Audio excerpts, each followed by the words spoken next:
सुनो कहानी के तहत आइए आज सुनाते हैं आपको सादत हसन मंटो जी की लिखी एक सुप्रसिद्ध कहानी शाह दौले का चूहा। वाचन स्वर मेरा यानी सेन निलय का। तो आइए सुनते हैं ये सुंदर कहानी शाह दौले का चूहा। सलीमा की जब शादी हुई तो वह 21 बरस की थी। 5 बरस हो गए मगर उसकी औलाद न हुई। उसकी माँ और सास को बहुत चिंता थी। माँ को ज्यादा थी इसलिए कि वह सोचती कहीं सलीमा का खाविंद नजीब दूसरी शादी न कर ले। अतः कई डॉक्टरों से मशवरा किया गया मगर कोई बात न बनी। सलीमा खुद बहुत चिंतित थी। उसने अपनी माँ से कई बार मशवरा किया और माँ की हिदायतों पर भी अमल किया मगर नतीजा सिफर निकला। एक दिन सलीमा की एक सहेली जो बांझ करार दे दी गई थी बहुत समय के बाद उसके पास आई। सलीमा को बड़ी हैरत हुई कि उसकी सहेली की गोद में एक गुलगोथना लड़का है। उसने बड़े अंदाज में पूछा, फातिमा तुम्हारे और लड़का कैसे पैदा हो गया? फातिमा उससे 5 साल बड़ी थी। उसने मुस्कुराकर कहा, यह शाह दौले साहब की बरकत है। मुझसे एक औरत ने कहा था अगर औलाद चाहती हो तो गुजरात जाकर शाह दौले के मजार पर मन्नत मानो और कहो कि हुजूर जो पहला बच्चा पैदा होगा वो आपकी खानकाह पर चढ़ावे के तौर पर चढ़ा दिया जाएगा। फातिमा ने सलीमा को यह भी बताया कि जब शाह दौले साहब के मजार पर ऐसी मन्नत मानी जाती है तो पहला बच्चा ऐसा पैदा होता है जिसका सिर बहुत ही छोटा होता है और वह पहला बच्चा उस खानकाह पर छोड़ाना पड़ता है। सलीमा को फातिमा की बात पसंद न आई और उसको दुख भी हुआ। उसने सोचा कौन ऐसी माँ है जो अपने बच्चे से हमेशा के लिए वंचित हो जाएगी? उसका सिर छोटा हो या नाक चपटी हो या आंखें भेंगी हो, माँ अपने बच्चे को घूरे में नहीं फेंक सकती। ऐसा तो कोई डायन ही कर सकती है। लेकिन उसे औलाद चाहिए थी इसलिए वह अपनी उम्र से बड़ी सहेली की बात मान गई जो गुजरात की रहने वाली थी और जहां शाह दौले की मजार थी। सलीमा ने अपने खाविंद से कहा, फातिमा मुझे मजबूर कर रही है कि उसके साथ चलूं, आप इजाजत दे दीजिए। उसके खाविंद को क्या एतराज हो सकता था। उसने कहा, जाओ मगर जल्दी लौट आना। आखिर सलीमा एक दिन फातिमा के साथ गुजरात चली गई। शाह दौले का मजार जैसा कि उसने सोच रखा था कोई प्राचीन काल की इमारत नहीं थी। अच्छी खासी जगह थी जो उसको पसंद भी आई। मगर जब उसने एक हुजरे में शाह दौले के चूहे देखे जिनकी नाक में से रीट बह रही थी और जिनका दिमाग बिल्कुल विकृत था, वह कांप कांप उठी। उसने एक लड़की देखी। उस लड़की का सिर बहुत छोटा था। वह उदास हो उठी। सलीमा ने सोचा अगर सिर छोटा है तो इंसान की प्रकृति तो इतनी छोटी नहीं, वह तो पागलों के साथ भी चिपटी रहती है। उस शाह दौले की चूहिया का जिस्म बहुत खूबसूरत था। उस जिस्म की हर इंद्रियां अपनी उचित जगह पर स्थित थी मगर उसकी हरकतें ऐसी थी जैसे वह किसी खास गरज के अंतर्गत विकृत कर दी गई थी। वह इस तरीके से चलती फिरती और हंसती थी जैसे वह कोई चाबी भरा खिलौना हो। सलीमा ने महसूस किया कि वह इसी गरज के लिए बनाई गई है।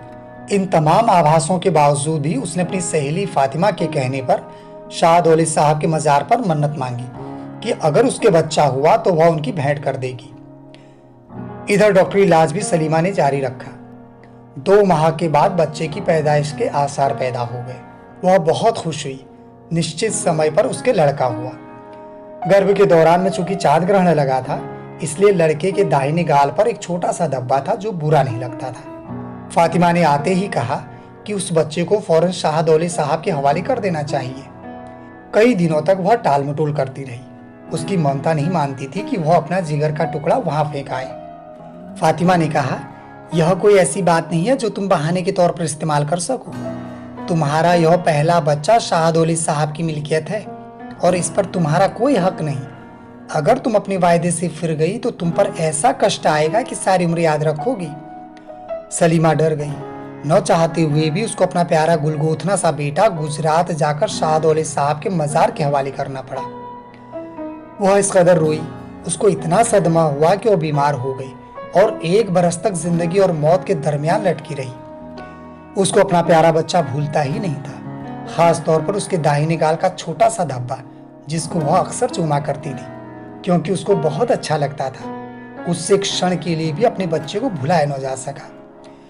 वह अजीब अजीब सपने देखती। शाह दौले का छोटे सिर वाला चूहा उसकी परेशान कल्पना में एक बहुत बड़ा चूहा बनकर प्रकट हो जाता जो उसके गोश्त को अपने तेज दांतों से कुतरता। वह चीखती और अपने खाविंद से कहती, मुझे बचाइए, वह चूहा मेरा गोश्त खा रहा है। कभी उसका व्याकुल दिमाग यह सोचता कि उसका बच्चा बिल के अंदर दाखिल हो रहा है, वह उसकी दुम खींच रही है, मगर बिल के अंदर के बड़े बड़े चूहों ने उसकी थूथनी पकड़ ली है, इसलिए वह उसे बाहर नहीं निकाल सकती। कभी उसकी नजरों के सामने वह लड़की आ जाती जो पूरी जवानी पर थी और जिसको उसने शाह दौलत साहब के मजार के एक हुजरे में देखा था। सलीमा हंसना शुरू कर देती, लेकिन थोड़ी ही देर के बाद रोने लगती, इतना रोती कि उसके खाविद नजीब की समझ में न आता कि वह उसके आंसू कैसे खुश्क करे। अब सलीमा को हर जगह चूहे नजर आते थे, बिस्तर पर, बावर्ची खाने में, गुसल खाने के अंदर, सोफे पर, दिल में, कानों में। कई बार तो वह यह महसूस करती कि वह खुद एक चूहिया है, उसकी नाक से रीढ़ बह रही है और वह शाह दौले के मजार के एक हुजरे में छोटा, बहुत ही छोटा सिर अपने कमजोर कंधों पर उठाए ऐसी हरकतें कर रही है कि देखने वाले हंस हंस कर लोटपोट हो रहे हैं। उसकी हालत दयनीय थी। सलीमा का बुखार हल्का हुआ तो उसकी तबीयत किसी कदर संभल गई। नजीब कदरे संतुष्ट हो गया। उसको मालूम था कि उसकी बीवी की बीमारी का कारण क्या है। वह दृढ़ विश्वास का मालिक था। उसको अपनी पहली औलाद के भेंट चढ़ जाने का कोई एहसास नहीं था। जो कुछ किया था वह उसे बिल्कुल मुनासिब समझता था, बल्कि वह तो यह सोचता था कि उसको जो बेटा हुआ था वह उसका नहीं, शाह दौलत साहब का था। जब सलीमा का बुखार बिल्कुल उतर गया और उसके दिलो दिमाग का तूफान ठंडा पड़ गया तो नजीब ने उससे कहा, अब अपने बच्चे को भूल जाओ, वह सदके का था। सलीमा ने बड़े जख्म खाए लहजे में कहा, मैं नहीं मानती। सारी उम्र मैं अपनी ममता पर लानतें भेजती रहूंगी कि मैंने इतना बड़ा गुनाह क्यों किया। मैंने अपने जिगर का टुकड़ा उस मजार के मुजाविरों के हवाले क्यों किया। वह मुजाविर मां तो नहीं हो सकते।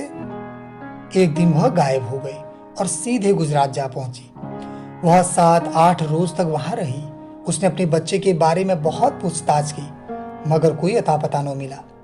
वह मायूस होकर वापस आ गई और उसने खाविंद से कहा, मैं अब अपने बच्चे को याद नहीं करूंगी। याद तो वह करती रही, लेकिन दिल ही दिल में उसके बच्चे के दाहिने गाल का छोटा सा धब्बा उसके दिल का दाग बन के रह गया था। 1 बरस के बाद उसके लड़की हुई। लड़की की शक्ल उसके लड़के से बहुत मिलती जुलती थी, लेकिन उसके दाहिने गाल पर दाग नहीं था। उसने लड़की का नाम मुजीबा रखा। जब उसकी लड़की 2 महीने की हुई तो उसने उसे गोद में उठाया और सुरमादानी से थोड़ा सा सुरमा निकालकर उसके दाहिने गाल पर एक बड़ा सा तिल बना दिया और अपने बेटे को याद करके रोने लगी। उसके आंसू बच्ची के गालों पर गिरे तो उसने फौरन अपने दुपट्टे से पोंछ लिया और हंसने लगी। वह कोशिश करती थी कि अपना सदमा भूल जाए। इसके बाद सलीमा के 2 लड़के पैदा हुए। उसका खाविंद बहुत खुश था। कई बरस बीत गए। एक बार सलीमा को किसी सहेली की शादी के मौके पर गुजरात जाना पड़ा, तो उसने एक बार फिर अपने बेटे के बारे में पूछताछ की, मगर उसे फिर सफलता न मिली। उसने सोचा कि शायद मर गया हो। उसने जुमेरात को बड़ी व्यवस्था के साथ फातिहा ख्वानी कराई। अड़ोस पड़ोस की सब औरतें हैरान थी कि किसकी मृत्यु के सिलसिले में इतना बड़ा तकल्लुफ किया गया है, मगर सलीमा ने किसी को कोई जवाब न दिया। शाम को उसने अपनी 10 बरस की लड़की मुजीबा का हाथ पकड़ा और उसे अंदर कमरे में ले गई।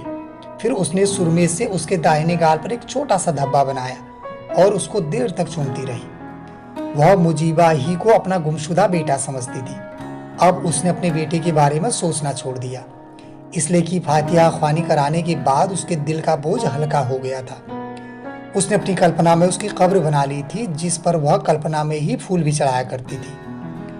उसके 3 बच्चे स्कूल में पढ़ रहे थे। वह हर सुबह उनको तैयार करती, उनके लिए नाश्ता बनाती, हर एक को बनाती संवारती। जब वो स्कूल चले जाते तो एक पल के लिए उससे अपने बड़े बेटे का ख्याल आ जाता। फिर वह सोचती कि वह उसकी फातिहा ख्वानी करा चुकी है और उसके दिल का बोझ हल्का हो चुका है। फिर भी उसको कभी कभी ऐसा महसूस होता कि उसके बेटे के दाहिने गाल का छोटा सा धब्बा उसके दिमाग में मौजूद है। एक दिन उसके 3 बच्चे भागे भागे आए और उससे कहने लगे, अम्मी हम तमाशा देखना चाहते हैं। उसने बड़े आश्चर्य से पूछा, कैसा तमाशा बच्चों? उसकी लड़की मुजीबा ने, जो सबसे बड़ी थी, कहा, अम्मी जान एक आदमी आया है, वह तमाशा दिखाता है। उसने कहा, जाओ उस आदमी को बुला लाओ, मगर वह घर के अंदर न आने पाए, बस बाहर ही तमाशा करे। बच्चे भागे हुए गए और उस आदमी को बुला लाए। और फिर तमाशा देखते रहे। जब तमाशा खत्म हो गया तो मुजीबा अपनी माँ के पास गई कि पैसे ले आए। सलीमा ने अपने पर्से से चवन्नी निकाली और बाहर बरामदे की तरफ बढ़ी। जब वह दरवाजे के पास पहुंची तो उसने देखा कि शाहदौले का एक चूहा खड़ा अजीब अहमकाना अंदाज में सिर हिला रहा है। उसको हंसी आ गई। 10-12 बच्चे उस शाहदौले चूहे के इर्द गिर्द जमा थे और बेतहाशा हंस रहे थे। इतना शोर मच रहा था कि कान पड़ी आवाज नहीं सुनाई दे रही थी।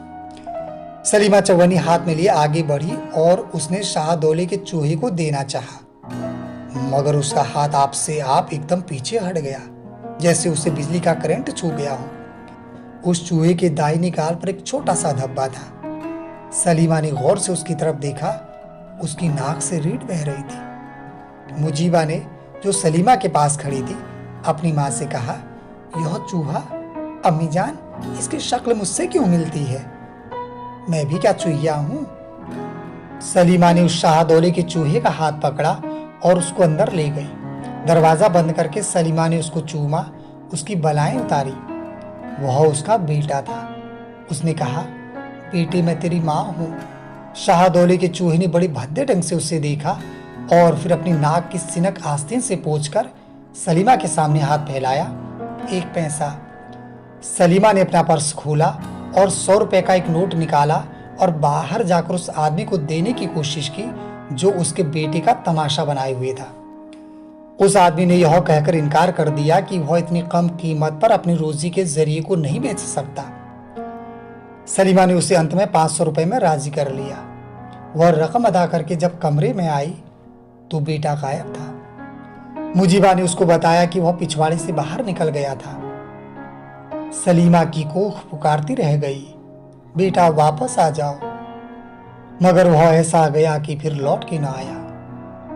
उम्मीद है ये कहानी आप सभी को पसंद आई होगी और हाँ, चैनल को सब्सक्राइब करना न भूलिएगा। तो फिर मिलते हैं एक नई कहानी के साथ बहुत जल्द। नमस्कार।